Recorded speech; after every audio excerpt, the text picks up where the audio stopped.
Selamat pagi anak-anak. Pagi ini kita akan belajar IPA bab 1 tentang perkembangbiakan tumbuhan dan hewan. Perkembangbiakan tumbuhan dengan dua cara, yaitu perkembangbiakan generatif dan perkembangbiakan vegetatif. Perkembangbiakan generatif adalah perkembangbiakan yang melibatkan induk jantan dan betina.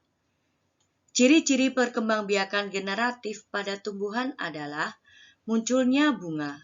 Bagian utama bunga adalah kelopak bunga, mahkota bunga, benang sari, dan putik. Kelopak bunga adalah bagian yang menyelimuti bunga saat menguncup. Mahkota bunga adalah bagian yang paling indah pada bunga. Oleh karena itu, keindahan bunga ditentukan oleh mahkota bunga. Benang sari adalah alat perkembangbiakan jantan. Benang sari terdiri dari kepala sari dan serbuk sari. Di dalam kepala sari terdapat serbuk sari. Putik merupakan alat perkembangbiakan betina. Bentuknya seperti botol dan lehernya lurus dan panjang. Bagian yang panjang disebut tangkai putik dan yang paling ujung disebut kepala putik. Yang berperan sebagai alat perkembangbiakan generatif adalah putik dan benang sari. Perkembangbiakan generatif pada tumbuhan diawali dengan proses penyerbukan. Proses penyerbukan adalah melekatnya serbuk sari pada kepala putik. Proses perkembangbiakan secara generatif pada tumbuhan. Penyerbukan, yaitu melekatnya serbuk sari ke kepala putik. Serbuk sari menuju bakal biji melalui buluh serbuk sari. Setelah terjadi pembuahan yang menghasilkan sigot. Sigot berkembang menjadi lembaga yang merupakan calon tumbuhan baru. Bakal buah membesar dan berkembang menjadi buah bersamaan dengan pembentukan biji.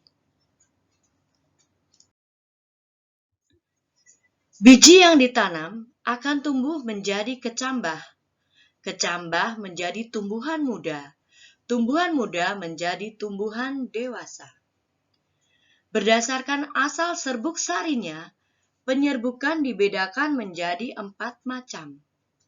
Penyerbukan sendiri, penyerbukan tetangga, penyerbukan silang, penyerbukan bastar. Penyerbukan sendiri atau autogami adalah penyerbukan yang terjadi apabila serbuk sari melekat di kepala putik bunga itu sendiri. Penyerbukan tetangga atau giotonogami adalah penyerbukan yang terjadi apabila serbuk sari dari satu bunga jatuh ke kepala putik bunga lain yang masih dalam satu tumbuhan.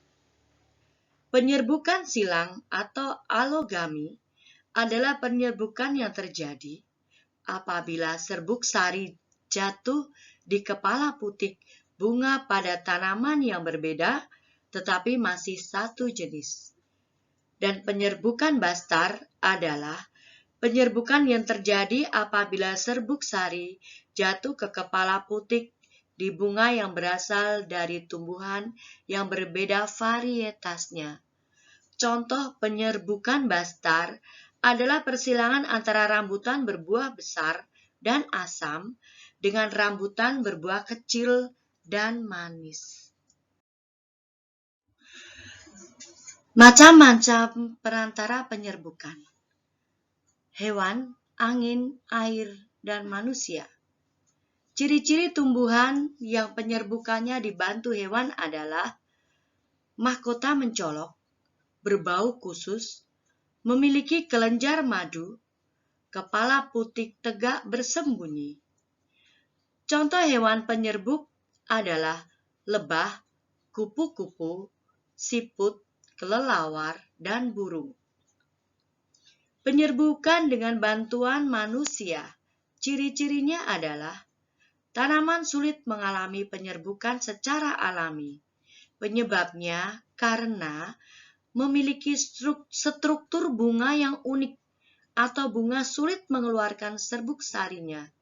Contohnya pada tumbuhan salak dan vanili. Penyerbukan dengan bantuan angin. Ciri-cirinya adalah mahkota bunga tidak berwarna dan berukuran kecil. Serbuk sari kering, ringan, dan banyak. Tidak berbau. Tidak memiliki kelenjar madu.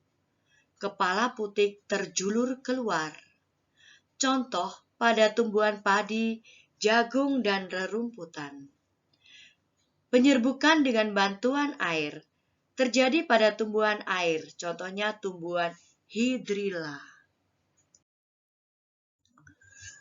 Macam-macam perantara dalam penyebaran biji adalah penyebaran dengan bantuan manusia. Dapat terjadi secara sengaja dan tidak sengaja. Secara tidak sengaja dilakukan oleh manusia jika biji tumbuhan tersebut memiliki bentuk yang mudah melekat pada pakaian. Contoh rumput. Secara sengaja dengan menanam padi, jagung, dan lain-lain. Bantuan hewan. Biasanya tumbuhan yang buahnya menjadi makanan hewan tersebut. Contoh, luwak membantu dalam penyerbukan biji. Penyebaran biji dengan gravitasi. Buah yang matang akan semakin berat dan jatuh ke tanah karena lepas dari tangkainya. Penyebaran biji dengan bantuan angin. Memiliki biji berukuran kecil, ringan dan bersayap. Contohnya, biji pada tumbuhan randa tapak. Dengan bantuan air. Tumbuhan yang hidup di dekat perairan. Contohnya, pohon kelapa dan pohon bak. Pelajaran IPA pagi ini sudah selesai. Penyerbukan generatif sudah selesai. Silakan kalian kerjakan latihan soal. Kalian catat di buku tulis yang sudah kalian siapkan dan kalian isi di sana. Selamat pagi, terima kasih. Tuhan Yesus memberkati.